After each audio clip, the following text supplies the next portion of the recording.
Impact News da dombu taramna okchari. मैं आपने उबली से on record नहीं. Impact News की on record ta कोई ना तोंगान बा. Current affairs da यामना contemporary time da मरी लेने बा missing pork tu ना Manipur की issues सिंग खनन ने बनी on record ta थंगदोरी बनी so that posterity da कोई की missing ने यंग कांदा कोई करी करम्बा मोंग करम्बा लंबी मचत की है बदु तुम कोई ना लेहुना बा अदु प्रोग्राम मनी welcome to the show masi कोई ना पुजरे इबिसी second time ni first time da कोई ना लोशन बंगम की दबा second part में सोई ना पुजरा केन है बा अंगोमचा बिमोल गा अमुका ना उन्ना बने अंगोमचा बिमोल में हम खंग भी रहे YouTube तो इसमें हम लोग उबी रहे माँ अदगी तोंगान बा एरिया सिंग दा उसी third में दगी थोड़ा इबा मणिपुर की issue सिंग सी खानबा नैनबा प्रजादा information पीबा प्रजादगी feedback लोबा अदमा अदु गुंबा अदाइन चथरीबा अखोगी प्रोफेसर अमनी JNU दा जवाहरलाल नेहरू यूनिवर्सिटी न्यू दिल्ली दा लेबसदा अखोगी यामना academically contribute तोरिबा अदु गुंबा मणिपुरी मचा अमनी second time ni mana impact studio da latna on record participate visit. Thank you very much for joining us for the second time hai tare 3 months into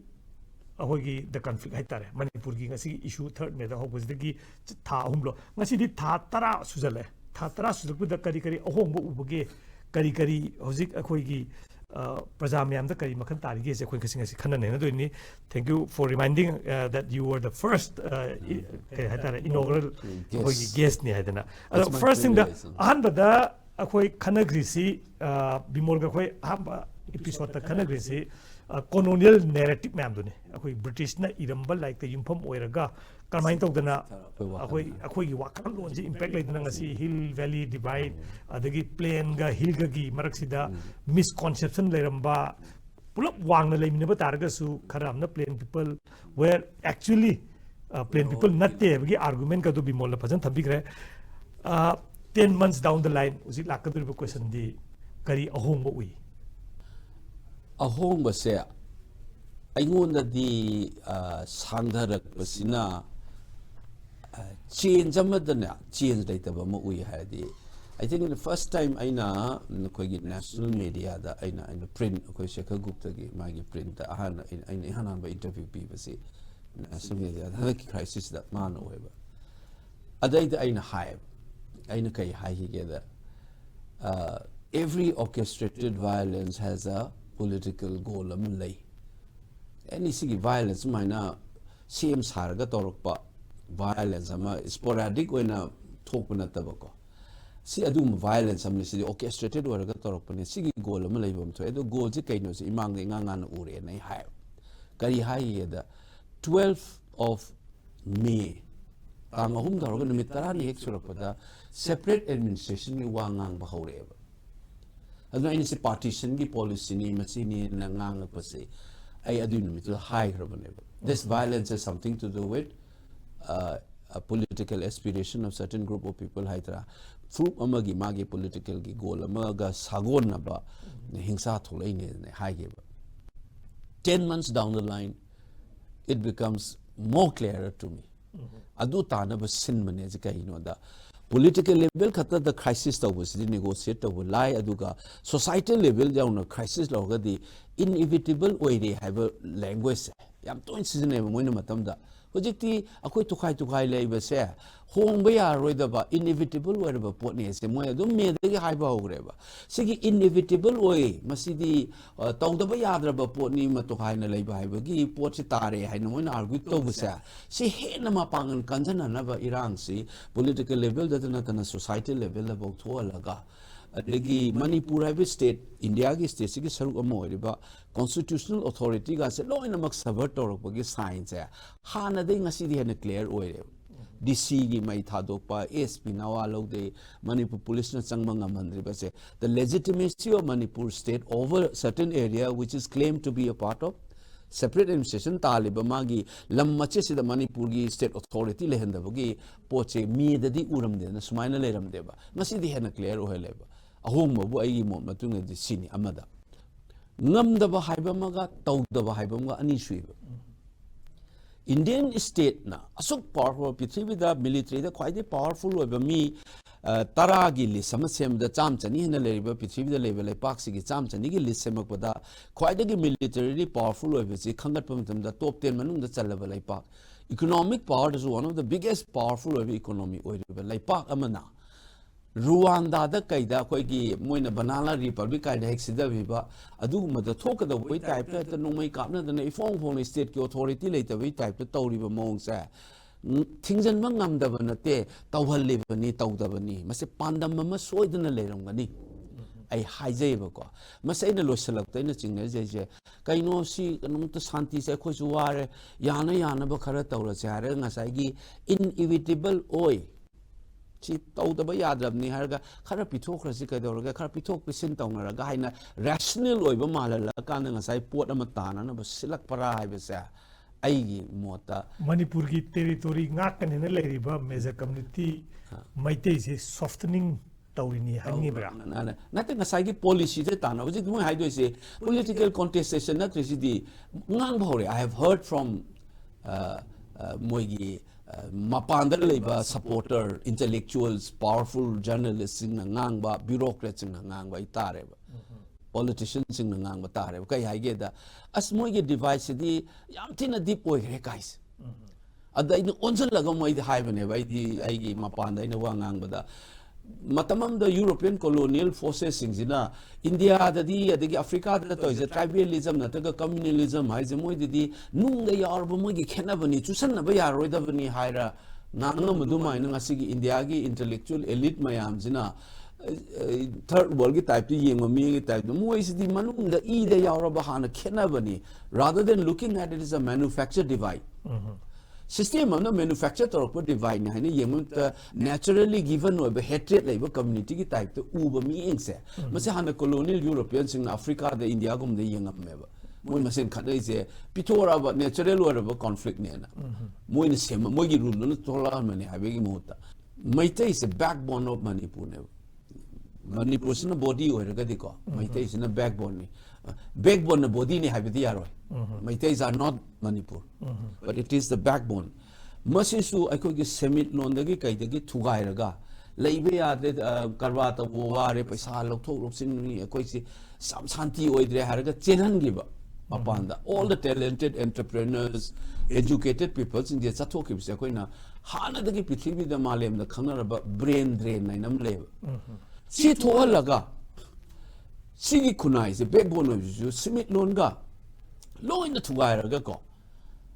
Namdaba ki port am yauriba. Already Manipur se fruki mami the Tugairaga. Masai backbone with this. Rumagi simil loan. Amasum cultural fabric away. How no loan. Chana patalo. We why na taxi kasi na ida to raise. Masi cultural fabric away. Kunaya ma furu ama hingbage. Sisu Tugaiba. Simil loan to Tugairaga. Law in the brain then to all the Manipur of ideas. Tugaiba. Gadanatana masigi backbone. But amuan hawalak the naba. Maitai ko fruit su thugai ba gi pot ama tan bara haiba masu hangdaba ngamdre ba ngasidi akoina sum interact to da tabada Manipur gi annual ahogi chana thangna bai tare green adagi ke thau nung sigi si somewhere around 300 crore adai de lei hai adu hojik si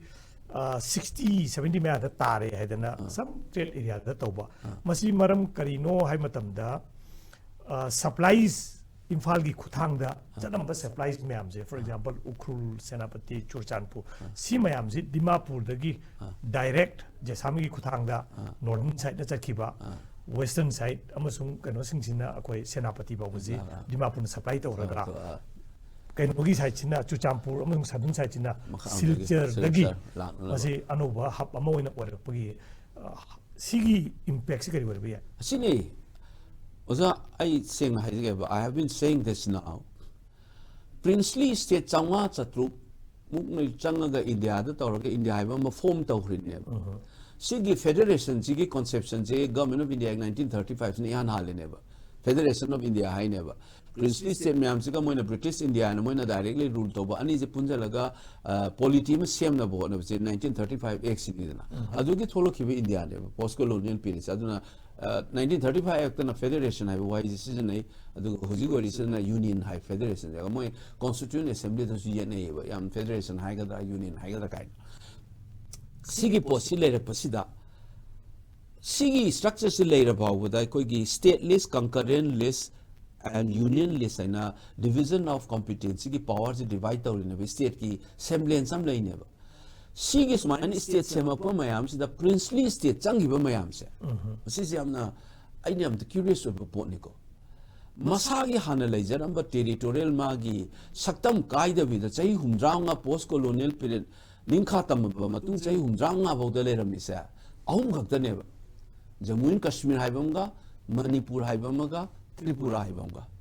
atai di loina Saurashtra region punjan bi adagi hill state me amne punjan laga moi saktam loin hongre ba saktam song hong na lewo princely state haiga native state le mi Jammu and Kashmir ne Manipur ne Tripura ne ba sida is the Indian national project sida kitang contest or iba poche national contradiction haiga contest is Kashmir ga Manipur ga ne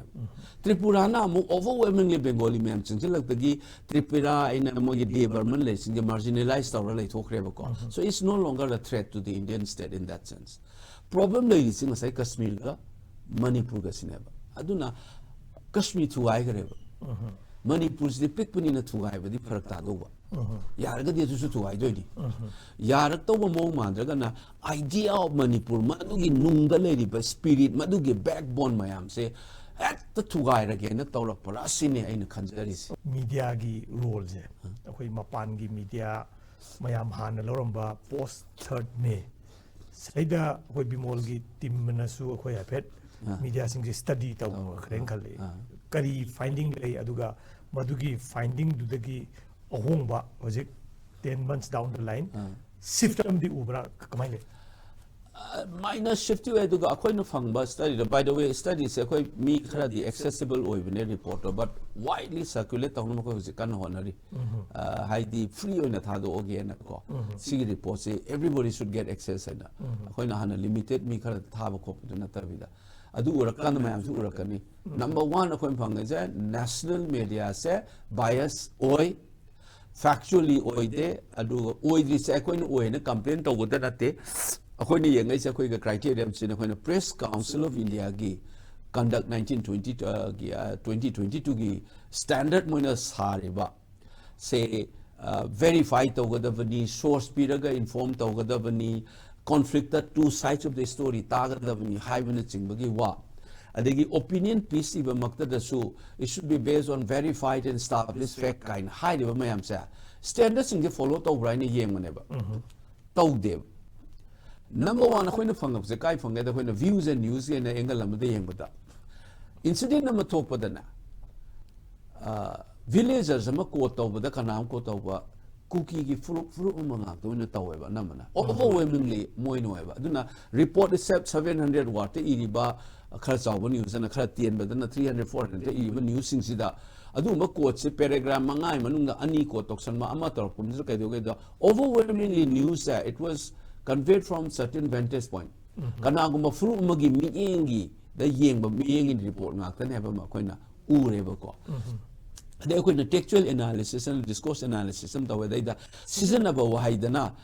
sumaina cookie khara maitaina sumaina tawna hatle haiba sida kill haiba ko adu hali ba misu identify tawba natraga dum suggestive oina dum khangba kanan halin hose aduga maitai da tawkadana 3 maitai died in a firing incident ka haiba deflect tawbi kanan halin zu kan firing incident haidena aduga kill ga kill di kana an halin haineba die do di mathanda si jaga kanu su obviously obi am so maina linguistically play to gi port ade koina inverse pyramid and news analysis to the sinabam le news in mathak thang na important obi lo impiraga loiram dai dana least important ha pe koina inverse pyramid model ko news ke oi tumbiro mane sida yen kan su news mo gi ngak na haida dominate to ga loiram dai dana mai tai he lai mani hapchan ba sigu ko gi to se bias moi